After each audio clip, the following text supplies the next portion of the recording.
I like the cube method, but I'm going to tell you some things I like and some things I dislike. The things I like the most is that it scales well for everybody. That's kind of what it is. It's this very scaled program. I mean, you can scale it for more advanced lifters and you can scale it down for beginners. And I think it's a great program because it allows you to cycle through various ranges, like uh, rep ranges with power, speed, and different levels of technique, essentially kind of meshing all these ideas together that are very effective for training. And I like the fact that it's a very simple approach and it's straightforward, because sometimes if you have tried to do your own programming for a workout program or trying to find the perfect workout plan for you, sometimes you just kind of get analysis paralysis and you need to find someone else to follow. And that's kind of what I did. I basically got a little overwhelmed or basically overanalyzed my own program, and I needed to follow something for my deadlift. So that's what I did. I did that for about, I think, 6 weeks or maybe 8 weeks. Yeah, 6 weeks. I think it's 3 cycles or 2 cycles because it's 3 week cycles, and I've done 2 cycles, which is 6 weeks. And I only did it for one of my lifts. And the things I don't like about the cube method is that it doesn't fit my programming style for me. I like to play around. The gym is my gymnasium. It's my how do you say? It's my playground. I enjoy it. It's part of what I love to do. But I also like to tinker around with different things that I know that I'm weak in. Recently, I just listened to a video that Brandon Lilly posted about kind of what he's been working on. It's kind of funny and interesting because it actually kind of ties into kind of what I wanted to talk about, or something, a program idea that I've been kind of messing around with. Now, a lot of what I'm going to talk about today has a lot to do with the combination of what I learned as from the Boss Barbell seminar with Dan Green, what I've done with the cube method, and then also kind of my own programming with trial and error with myself. And one of the ideas I tried to mess around with and toy around with was deadlifting 5 days a week, squatting 5 days a week, and bench pressing 5 days a week. I know it sounds crazy, but it's something that I did, and guess what I found out when I did that? I got ridiculously strong. I did get a little bit beat up in the process, but I got really strong. Now, some people will say that's overkill. Well, keep in mind, for the frequency and volume I was doing, the weight was tailored appropriately to it. Sometimes I may have lifted more weight and more reps than I should. However, it was done in a way where I was pretty far from maximum weights. And what I found is that one of the things you get from higher frequency training is you get a lot of basically pattern overload, which can be a bad thing, but also a good thing in powerlifting when you're trying to build strength because you get to practice more. The only thing you don't get to practice is the heavy lifts, which is 85-90%. However, we all kind of know, if you've been training for any number of years, that if you can't, with the deadlift, squat, and bench, unless you're a beginner, training 90% every single week is very rough on the body. And everyone's style is a little different, but under most circumstances, what you'll find is that every time you train at 90%, 85 plus on a regular basis, or do max effort work, you're going to find that you're just going to get too beat up and you're going to have to regress and form gets sacrificed. Whereas in the lighter weights, you would get to work on technique more. And I've kind of mixed around with two things. And the idea that I kind of want to propose to you, or the things that I'm going to try, at least I got 2 weeks left before my meet, is training very high frequent, basically doing like a mini meet where I squat, bench, and then deadlift, right in that order, doing 3 sets of whatever, 2 or 3 working sets of a particular weight, around 70 to 75%. And what I found, this dramatically increased my bench. I know for a fact that benching frequent helped a ton.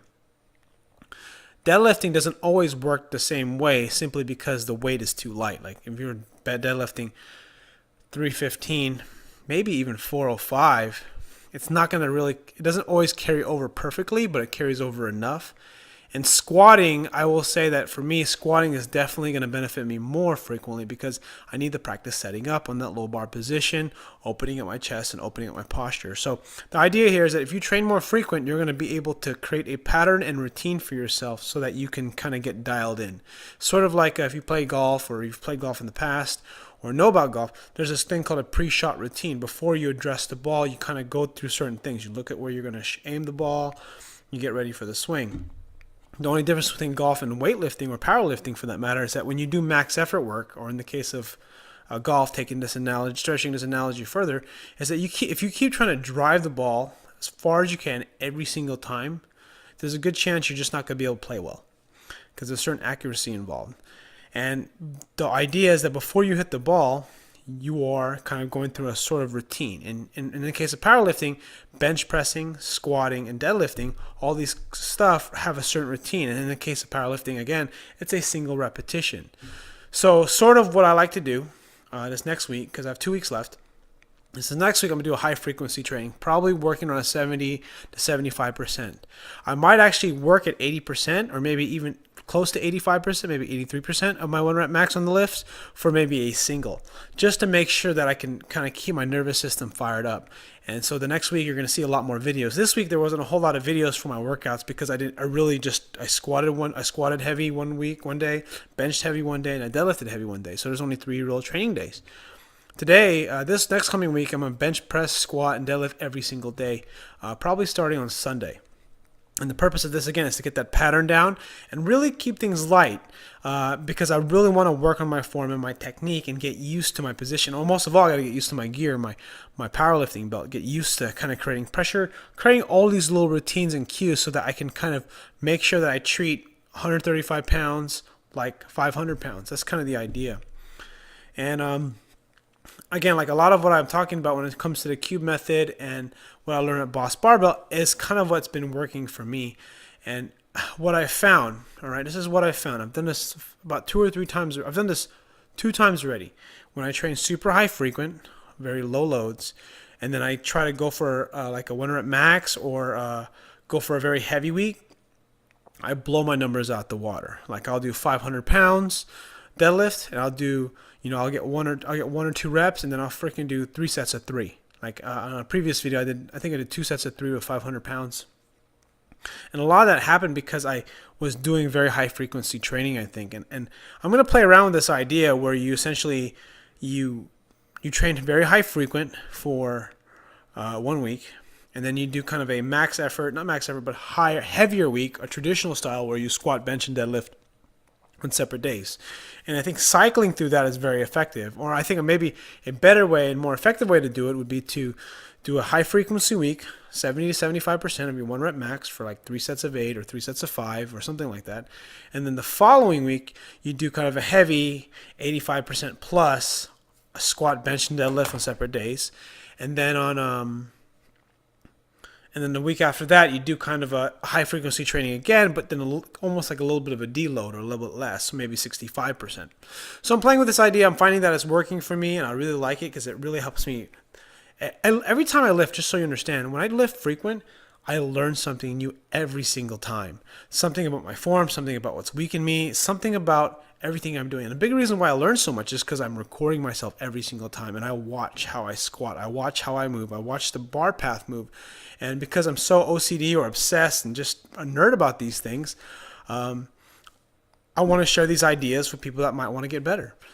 So there's little small insights, and I've been sharing my videos with other places on the Facebook wall of groups because I want to get feedback on how to improve my deadlift. And I'm finding that, again, when I get over 480, or I should say 490 for multiple reps, I want to yank the bar.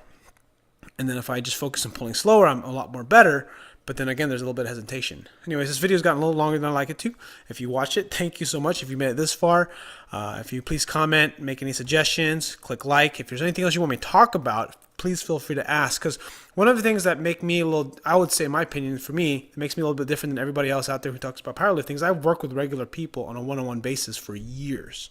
And I've, as far as like training and teaching and coaching and just nerding out on the human body, what's good physics and kind of all these little things. I have a little different viewpoint, and I want to kind of share my viewpoint. And I just like to get more interaction with people because I really love talking about this stuff.